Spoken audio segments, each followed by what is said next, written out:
Hi everyone. I am starting this lecture series as I am studying the Yoga Sutras. I'm going to share with you my own insights and what I'm kind of understanding about these Yoga Sutras and how I you can apply them to your own life as well, and how I've applied them to mine. Um, so to begin, this series is going to be primarily about the obstacles that we face in life, whether it's just in the mind. Most of it is in the mind. Um, that's the main goal with yoga and with meditation is to overcome the subconscious mind. Um, yes. So I'm going to start with Sutra 1.29. And in my translation, it's translated as from this practice, the awareness turns inward and the distracting obstacles vanish. And in this part, Patanjali is talking about pranava or chanting Om. And that is, Om is pretty much divine consciousness. That's just the name that it has, and the way that it can be expressed. And to chant it, to repeat that contemplatively will clear the mind of any obstacles, any challenges, anything like that. Now, this can also be applied to just our meditation practice or our yoga practice, right? If you don't like chanting, it's not a requirement or something. You're not a yoga practitioner if you don't chant Om. If you practice with me, you notice that I chant Om at the end of every practice. I really enjoy that. One of my teachers used to do that at the end of every practice. So I enjoy just adding that in there. It feels good. I love chanting Om anyway in my own practice. So I love sharing it with you all. But whether you actually take that on as your own practice, it's not required. It's just a mystical experience that you could have if you like to see what that might do for you. But like I said, it's not required. Um, let me see. So you could like apply this to your meditation practice or to your movement practice. So just as you meditate daily, move daily, you can observe yourself.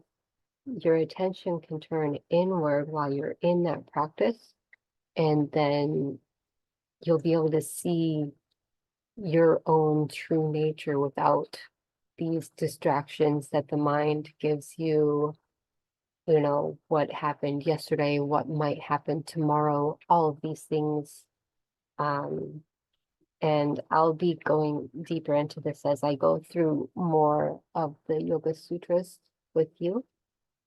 But today, I just want to talk more about this one. So let's see. I have a bunch of stuff written down, so that's why I'm looking down.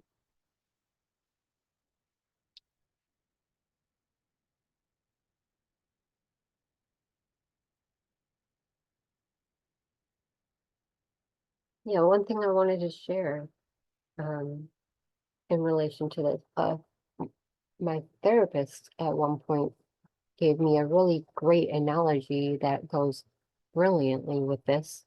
Um, it's that you as yourself are a precious jewel.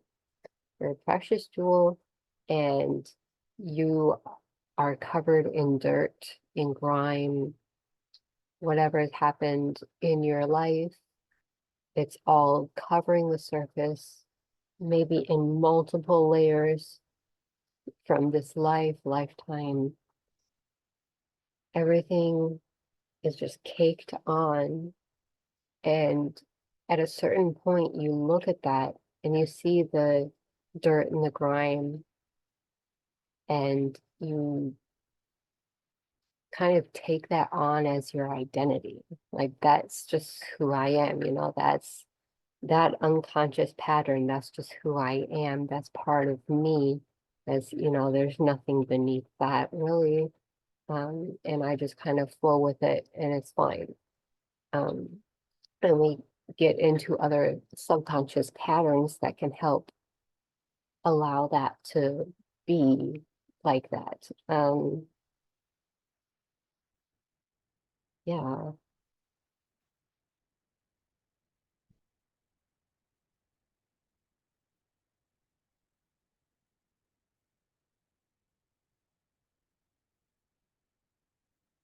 But then when we do our practice daily, when we do this inner work, just a daily practice of looking inward at ourselves, we can see past that. We can see to the gemstone that we are, the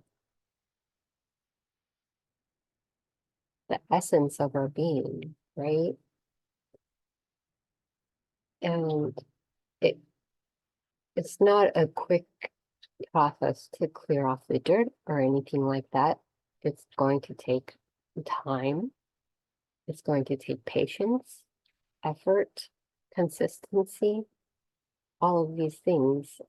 This is what our sadhana is about. Sadhana is our spiritual daily practice.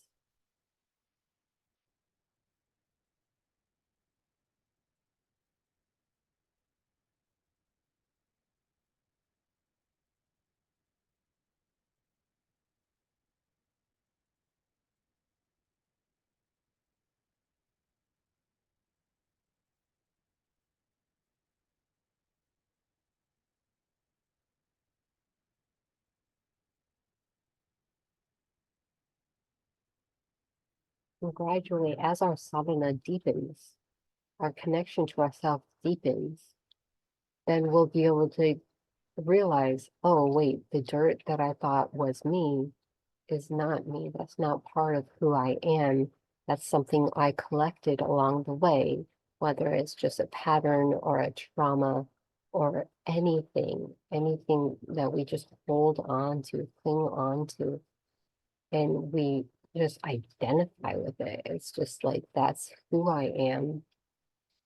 And I'm not, it's challenging to get rid of it unless we do it slowly. Of course, you can change a lot in a short period, but step by step, slowly, a little bit easier process. So just daily observation, daily gardening, right? Just pulling a weed every day. You'll have a beautiful garden within a week, even if you can only pull one or two weeds every day.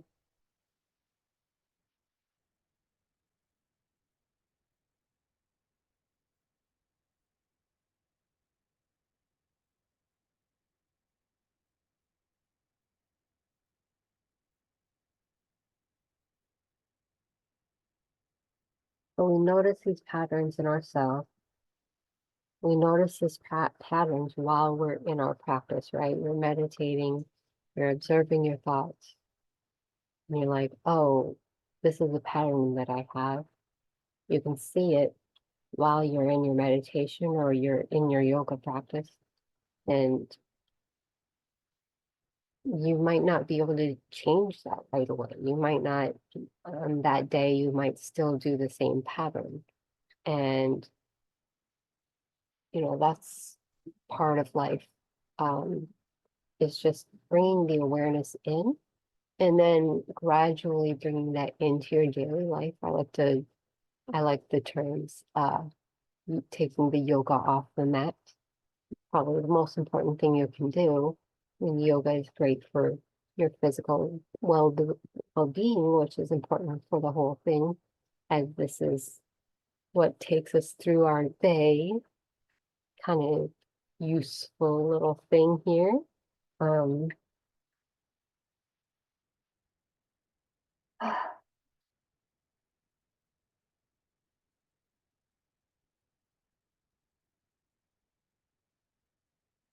and this is mindfulness. This is mindfulness. So yeah, when you're in your meditation, you're in your practice, you're in this present moment, and you know that like anything that's like dirt and anything that's not of you, that's just past memories. That's just like not of this moment. That's either a past memory, something that you held on to, or it's a future illusion, right? Like the future illusion or a hypothetical, if you want to call it that, something that is not there. It's not there. It's not real, but it has such a serious impact on your view of yourself. So it impacts the way that you move throughout your day. And the more you can really hone in on what is you and what's not you, that it's will impact the way you move throughout your day, impact the choices that you make in the present moment because that's where you are. You're in the present moment and able to make the best decisions that you can for your day. I got very excited about that because I am filming this video and this is a very important decision for my day. Um, so I'm happy to share that little uh, thing with you.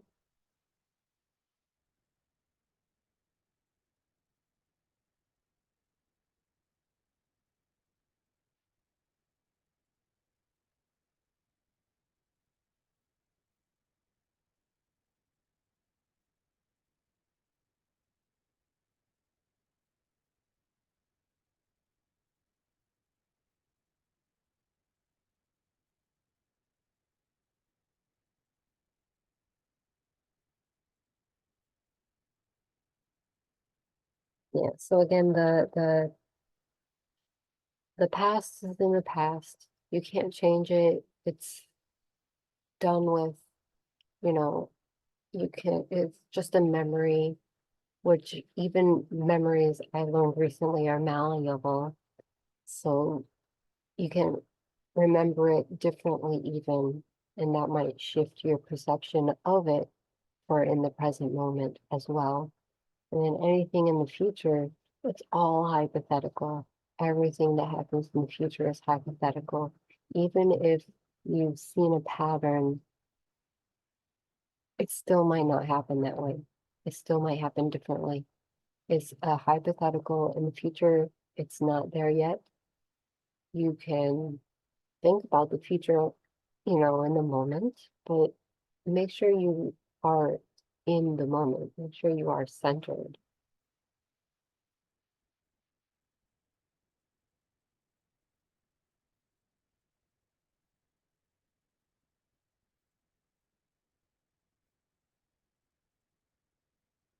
But all we can do is take our actions now, move in the present moment. Tomorrow doesn't exist. If you're thinking about, say, I think the most common thing to think of is like starting a workout routine. Start it tomorrow. Tomorrow doesn't exist. You can't start it tomorrow. You can take right now and write it down in your calendar for tomorrow. And that might make it more likely to happen. But really, you need to say, I'm starting this right now. I'm starting this today. And make that commitment. And that is what needs to happen with our spiritual practice. If we want to really clear off all of the dirt that we've accumulated over this entire life, over even lifetimes before, our soul is eternal, right? I think so. Maybe your beliefs are different than that, but The soul has been here for many lifetimes. And if, even if you don't think of it that way, it's really your DNA has been here. It comes through generational, you've heard generational trauma, perhaps, just the trauma that comes through from our DNA. We have to clear that too. And then we can really, really, really see who we really are on the inside. And that's really what the goal of yoga is about. That is what yoga is. Yoga is not simply an exercise routine. It is a deep spiritual practice that is designed to purify you.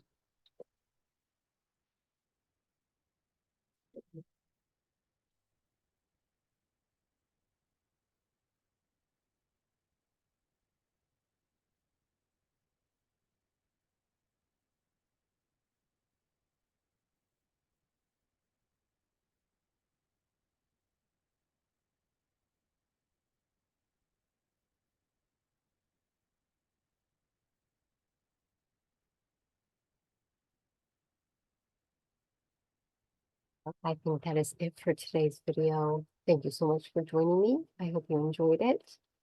Please leave a comment below, and I will see you in the next video where we'll continue our discussion about the obstacles. I'll be going over some of the specific obstacles that are laid out in Patanjali's Yoga Sutras. Thank you. Loka samasta sukhino bhavantu.